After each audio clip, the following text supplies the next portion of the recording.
Assalamualaikum warahmatullahi wabarakatuh. Saya Rizky Ernawati dengan NIM 222111181 kelas 3E Hukum Ekonomi Syariah. Yang saya hormati Bapak Ahmad Nur Rahim, LC MPDI, selaku dosen pengampu mata kuliah ilmu tafsir. Di sini saya akan membahas sedikit tentang nasak dan mansuk fi Al-Quran. Yang pertama, pengertian nasak dan mansuk secara etimologi. Kata nasak dipakai untuk beberapa pengertian, yaitu menghilangkan, melenyapkan, atau menghapus. Dapat juga berarti memindahkan sesuatu dari suatu tempat ke tempat yang lain. Kata nasak dapat juga berarti mengganti atau menukar, membatalkan, menghapus, memindahkan, dan sebagainya. Itu dinamakan nasak. Dan mansuk secara etimologi dapat diartikan dengan yang dihapus, disalin, ada juga yang mengartikan dengan hukum yang diangkat. Sedangkan secara terminologi adalah hukum syara yang pertama yang belum diubah dan dibatalkan atau diganti oleh hukum dari dalil syara baru yang datang kemudian. Singkatnya, dalam Al-Quran dan tafsir disebutkan nasak ialah ayat yang menasak dan mansuk ialah ayat yang dinasak. Secara terminologi, menurut Mana Khalil Al-Khotan, sebagaimana dikutip dalam buku studi ilmu-ilmu Al-Quran, nasak ialah mengangkat atau menghapus hukum syara dengan dalil hukum kitab syara yang lain. Menurut Muhammad Abdul Azim Al-Zarqani, sebagaimana dikutip Dr. Usman MAG dalam buku Ulumul Quran, bahwa nasak adalah mengangkat atau menghapus hukum syara dengan dalil syara yang lain yang datang kemudian mengenai nasak. Al-Syatibi sebagaimana dikutip oleh Dr. M. Quraish Shihab menandaskan bahwa ulama mutaqaddimin atau ulama abad pertama hingga ketiga Hijriyah memperluas arti nasak mencakup hal-hal, yaitu yang pertama, pembatalan hukum yang ditetapkan kemudian. Yang kedua, pengecualian hukum yang bersifat umum oleh hukum yang bersifat khusus yang datang kemudian. Yang ketiga, penjelasan yang datang kemudian terhadap hukum yang belum jelas atau samar, dan penetapan syarat tersebut hukum yang terdahulu yang belum bersyarat. Yang keempat, penetapan syarat terhadap hukum terdahulu yang belum bersyarat. Selanjutnya, syarat macam-macam nasak mansuk. Para usul fikih menyatakan bahwa nasak itu bisa dibenarkan bila memenuhi kriteria sebagai berikut. Yang pertama, pembatalan itu harus dilakukan melalui tuntunan syara yang mengandung hukum dari Allah dan Rasul-Nya disebut nasak. Yang kedua, yang dibatalkan adalah syara yang disebut mansuk atau yang dihapus. Yang ketiga, nasak harus datang kemudian terakhir dari mansuk. Syarat-syarat nasak dan mansuk, yaitu yang dimansukkan adalah hukum syara. Dalil yang menghapus hukum syara tersebut harus berupa dalil syara seperti Al-Quran, hadis, ijma', qiyas.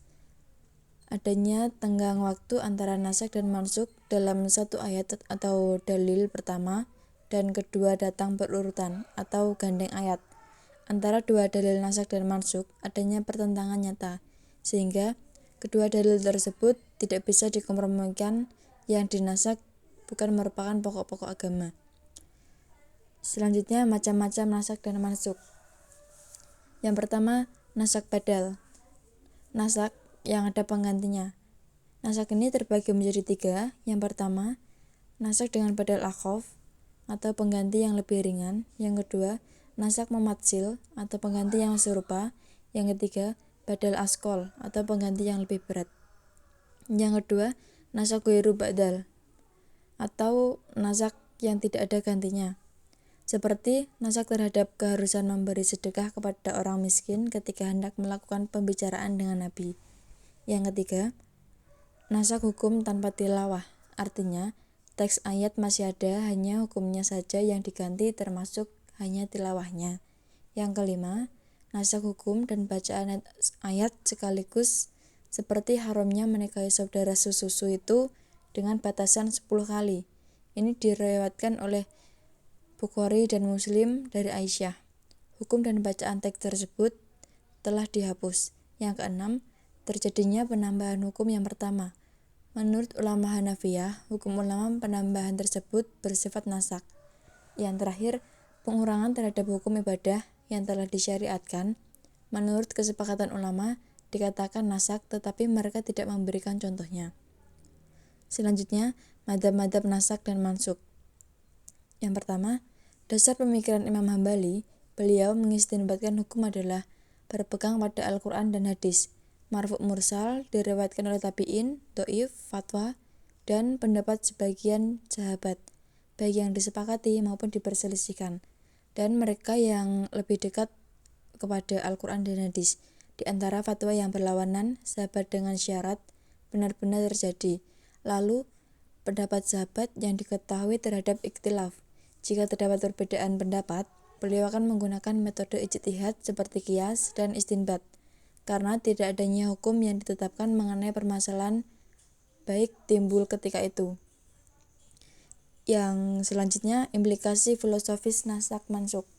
Yang pertama, secara negatif, jika nasak dipahami sebagai al-izalah atau menghapus, maka internalitas atau keezalian eksistensi tulisan Al-Quran yang berada di Lauhul Mahfuz. Hal ini mencerminkan bahwa sebenarnya kita harus memahami konsep nasak dalam Al-Quran, yakni sebagai pergantian atau pemindahan dari satu wadah ke wadah yang lain. Dalam arti bahwa kesemua ayat Al-Quran tetap berlaku, tidak ada kontradiksi. Yang kedua, bahwa konsep nasak dalam Al-Quran ini untuk mengingatkan nikmat yang telah Allah berikan dan juga untuk menghapus kesulitan. Karena jika nasak itu beralih pada sesuatu yang terasa lebih berat, maka di sana terdapat tambahan pahala. Dan jika beralih pada sesuatu yang dianggap lebih ringan, maka ia mengandung kemudahan dan keringanan.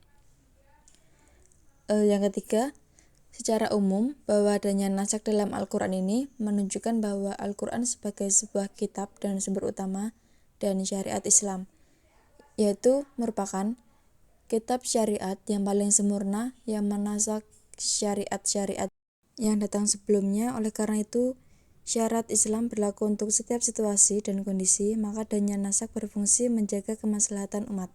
Yang keempat, adanya konsep nasak dalam Al-Quran menunjukkan bahwa penasakan hukum yang pertama atau ketentuan hukum yang dinasak adalah untuk kepentingan suatu hikmah atau suatu kemaslahatan hingga waktu tertentu.